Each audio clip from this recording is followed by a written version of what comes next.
say, you know, two quick things on it. Number one, when I came in there, the actual first fight that I ever picked, I got elected in November of 2022. I found out from some of the other people who had just gotten elected, they said, well, you know, you don't really have to do anything until January, second week of January is Constitutional Organization Day. We'll see you then. And I said, hold on. We got to get ready for that. That day when we walk in, we have to adopt our Senate rules. So let's start with who's the committee internally. How do we decide what rules we're going to get comfortable with? And they're like, well, don't worry. We've had the rules for forever. And I said, yeah, I know. I've looked at them. They're garbage. You know, they're big problems. And some of the things that are missing are accountability measures about how we spend the people's money. So two of the big proposals that I made before I even got to get sworn in, but we're drafting this and having an internal negotiation about rules, was number one, forcing disclosure of every single spending item in the budget that a person, a member of the legislature would have to take direct accountability saying, I am asking for this to be spent. So that the people can look at what you're talking about and say, who was it that asked for that money to go pay for, you know, so-and-so's coffee maker? And the other, I mean, realistically, we had, I think, 21 or 22. It was one other senator I was working with, Jim Runstead. I think we had 22 proposals of rules amendments. The other one that I think is probably the most consequential is asking for a 72-hour review window for any spending bill.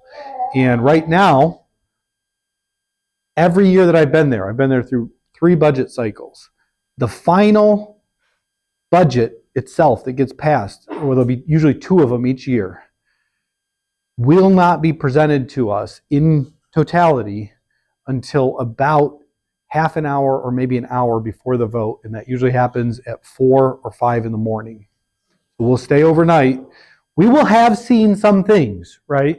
But if there's going to be $20 million slipped in for that or that, we won't see the final thousands of pages of documentation that we actually vote on until the very last moment. And so I had asked for a 72-hour rule.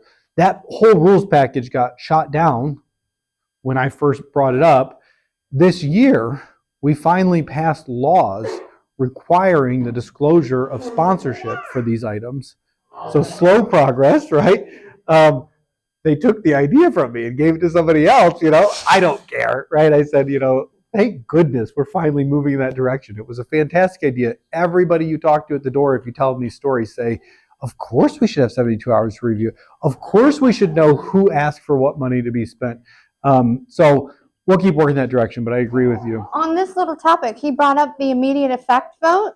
So what goes in that last little bit of time, you get the 6 Republican votes for immediate effect. There's no clarity to that because they don't have time to read the whole package before they vote on it. Does anyone want to guess? You don't know what deals are made. Yeah, does anyone want to guess how 6 Republicans who vote no on the budget end up voting yes on immediate effect? To prevent the people from knowing where they stand. Well, but what do you think motivates them to switch over and give their yes vote? Money, money, money. Yeah. Oh, they get in the budget in that last vote. Not for campaigns, but no, for their districts, for pet projects in their districts, or things that are important to them. There could be anything. My point is, what she's saying is we don't know. We don't know because nobody gets the opportunity to sit down with the document and read it.